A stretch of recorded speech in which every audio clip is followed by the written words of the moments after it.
I'm developing my own dogma, and I would like to share it with you. I think that we should start a movement, and the movement should have two major principles to it. Principle number one is that we collectively, it's grandiose, we collectively as human beings should seek to consciously evolve. We're at a point in human evolution where the next phase of our natural evolution won't be spontaneous, won't be chaotic, won't be selected by the environment, it will be selected by us. And we begin doing that by taking control of two things. Number one, we should seek the cessation of all intergenerational trauma. Intergenerational trauma is where trauma is handed down through the generations, from father to son, from mother to daughter, from mother to son, and so on and so forth.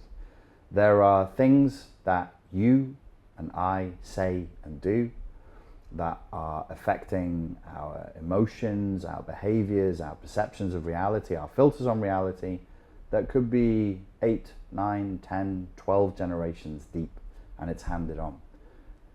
This is not idle speculation. We know through the history of our cultures that some of the things that we do are traumatic, are traumatizing, and that they're done because they were handed on through the generations. So if we take, for example, some of the things that we do spontaneously with children, well, we think it's spontaneous. It's actually a result of intergenerational trauma.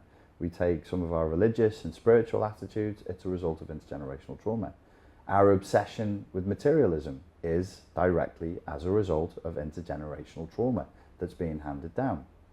So we should have an objective for conscious evolution of humanity. Number one, we're going to cease intergenerational trauma. And in a certain sense, by seeking to cease this handing down of trauma, father, son, mother, daughter, on and on and on and on, generating this tidal wave of negative karmic effects that we are just stuck with, that rises up through the unconscious and pushes us all forward, we're actually going to end karma itself. We won't say this in the pamphlets, it sounds a little woo and is too grandiose for most people's palates. In the original Vedic sense, karma is a Sanskrit word that means action, but what's implicit in the Sanskrit word action in the context of karma is action and reaction, cause and effect.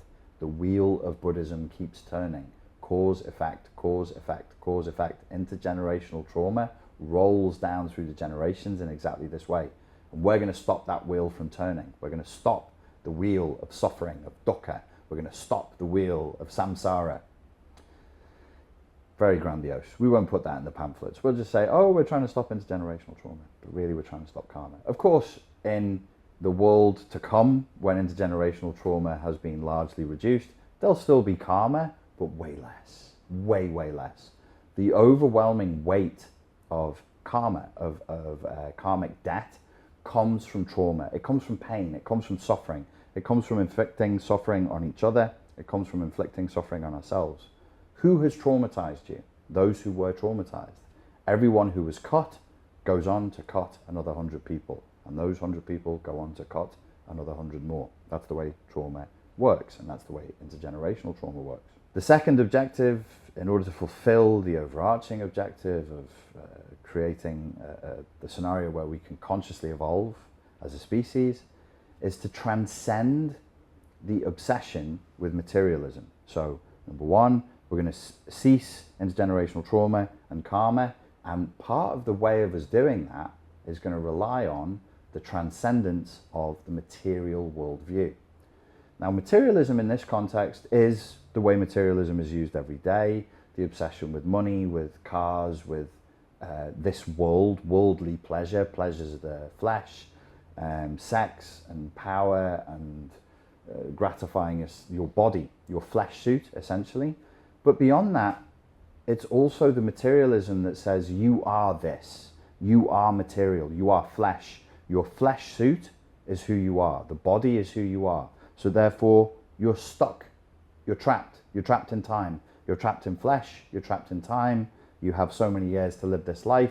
Your life is over, and then it's all done. And it didn't mean anything because according to the modern, Western, mechanistic, post-enlightenment view of materialism, you are nothing.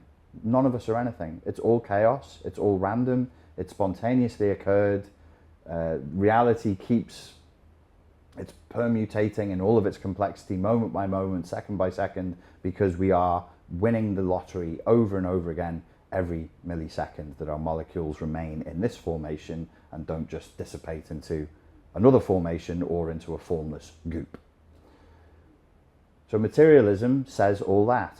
The effect of materialism is a fundamental doctrine, an ideological entrainment that entrains you to think of yourself and other people as a thing that is consuming things. Interestingly enough, materialism fits hand in glove with consumer capitalism. Consumer capitalism demands that people think of themselves as things that consume things. That means you can sell them more stuff and you can profit from their labor by selling them things that they don't need, but things that they want. I am a capitalist, but I am not a consumer capitalist. In capitalism, in genuine free market capitalism, you cannot have monopolies, you cannot have corporatism, you cannot have cronyism. That's not free market capitalism. What we have is all of those things plus consumer capitalism, where we're not selling people what they need, we're selling them what they want. How do you sell people what they want? This is truly evil. You have to provoke the worst elements of human nature in order to make people crazy enough to buy a bunch of stuff that they don't need, but they do want. What do we provoke? Well, we provoke the 7 deadly sins. We provoke lust. We provoke envy. We provoke gluttony. We provoke sloth. We provoke rage, and so on. We literally, we collectively as humanity, must induce evil and corrupting influences and impulses in people in order to make them buy a bunch of stuff that they don't need, but that they want in order to maintain their position in a competition, a frenzy of lust and gratification. I know I'm starting to sound like a Baptist preacher at this point, so let me pull back. I am not against pleasure. I'm not against materialism and enjoying life. But I can see the tremendous suffering it causes when we over-invest in only one part of ourselves. Who can deny that we are flesh? Of course we're flesh. Of course we're here. Of course we are things that consume things. We are, absolutely, that is true. But if that's all we're focused on, and we lose our spiritual connection, we lose any sense of infinity, we lose any sense of transcendence, we are wretched, we are miserable, we are agitated, we are aggressive, we are irate, we're hyper-competitive, we want to war with people. And what do you have? You have the mess and the chaos of the world we have now. And let's be clear, there's no reason why the world should look like this. There's absolutely no reason whatsoever why the world should look like this. We have plenty. We have the technology, we have the ability, we have the wherewithal, we have the stuff, we have the resources to live a much more peaceful life. It probably won't include as many gold-plated taps, $70 million yachts and cocaine, but we would still have each other. We would regain our connection to each other. We'd regain our connection to nature because we are animals. We are a part of nature, but we're acting as though we're not. And our alienation from nature and our alienation from each other also produces a tremendous amount of suffering. The suffering that we see in the world now is unnecessary. It is the root of an ideological infection that demands a massive insistence on the material worldview. I say insistence, not belief. A belief is static.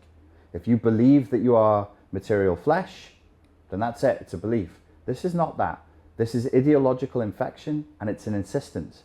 You must act this out. It's not static. It needs refreshing every day and every hour of every day, because you're receiving a ton of data all the time that tells you this is wrong. You're not just a thing that consumes things. You have emotions, you have feelings, you have inspiration, you have poetry, you have these moments of connection that are inexplicable via this worldview, this modern post-enlightenment mechanistic Western worldview. That worldview says you're an animal and you're a machine. Well, if you were just an animal machine that was here to consume as much as you possibly could and experience as much dominance and pleasure physically as you could before eventually you die, what would be the need for poetry? What would be the need for emotion? What would be the need for inspiration? You would need no other emotion other than lust, narcissistic injury, a drive towards sadism and dominance, and greed. That's it. Or maybe narcissistic elation if you win something. These are not even emotions that I'm describing. These are the only internal states that you would need if you were actually the biological machine that this ideologically infected culture is telling us that we are. It's not true. So we have to insist on it. We have to deny all of the feedback that's coming back from the environment and that's coming back from our own bodies and that's coming back from our own emotions that is telling us, this is wrong. This is sick. I'm not happy here. I don't like this. This shouldn't be this way. We all feel it, but we don't act on it because of the ideological indoctrination. So we must insist on materialism. We have to push down any of our totally spontaneous tendencies towards spirituality, towards mysticism, and towards transcendence. That is the creature we really are. We're religious creatures. We're spiritual creatures. We're mystical creatures. We want to be connected to mystery. We want to be connected to nature. And when we're not, we have the world that you see now, which in my opinion is a fucking horrible mess. Ladies and gentlemen, thank you very much for your time and for your attention. And I look forward to seeing you in my ashram. Thank you very much. Okay, folks, the new course, Unplug from the Matrix of Narcissistic Abuse, is out now. And if you're interested in finding out more about that, please click the link below.